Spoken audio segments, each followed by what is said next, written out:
వేలంలో సర్పంచ్ పదవులు డబ్బులుంటే చాలు ఈజీగా కొనుక్కోవచ్చు. పల్లెలు దేశానికి పట్టుకొమ్మలు అంటారు. అయితే ఆ కొమ్మలకు బలం లేకుండా పోతుంది. గాంధీ కలలు కన్నా గ్రామ స్వరాజ్యం పగటి కలలా మారుతుంది. ముఖ్యంగా స్థానిక పాలనలో పెరుగుతున్న ధన ప్రలోభాలు, నాయకత్వ ఎంపికలో ప్రజాస్వామ్య స్ఫూర్తి తగ్గిపోవడం గ్రామాల అభివృద్ధిని దెబ్బతీస్తున్నాయి. గాంధీ ఊహించిన గ్రామ స్వయం పాలన, పౌరుల భాగస్వామ్యం, నైతిక నాయకత్వం అన్న భావనలు ప్రస్తుతం చాలా ప్రాంతాల్లో కేవలం పుస్తకాలకే పరిమితం అవుతున్నాయి. సరిగ్గా ఉంటే కేవలం 5 ఏళ్లలో గ్రామం అభివృద్ధి చెందే అవకాశాలున్నాయి. ప్రభుత్వ నిధులతో పాటు ప్రజలు పాలనలో చురుకుగా పాల్గొనగలిగితే గ్రామ అభివృద్ధి వేగవంతమవుతుంది. కానీ వాస్తవ పరిస్థితి దీనికి విడ్డూరంగా ఉంది. కొంతమంది యువత, గ్రామ పెద్దలు తక్షణ ప్రయోజనాలకు లొంగి నిర్ణయాలు తీసుకోవడం దీర్ఘకాలిక అభివృద్ధిని అడ్డుకుంటుంది.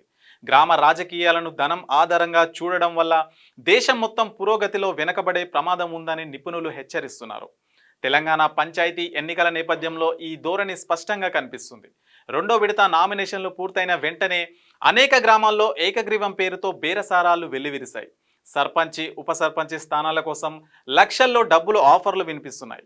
ఎన్నికల సంఘం స్పష్టమైన మార్గదర్శకాలు జారీ చేసి బలవంతపు ఏకగ్రీవాలను చెల్లవని ప్రకటించినా అమలులో పరిస్థితి పెద్దగా మారలేదనే ఆరోపణలు వస్తున్నాయి. ఒకే అభ్యర్థి నామినేషన్ వేసినా కూడా అంతర్గత ఒత్తిళ్లు, డబ్బు లావాదేవీలు కొనసాగుతున్నాయి అన్నది స్థానికుల మాట.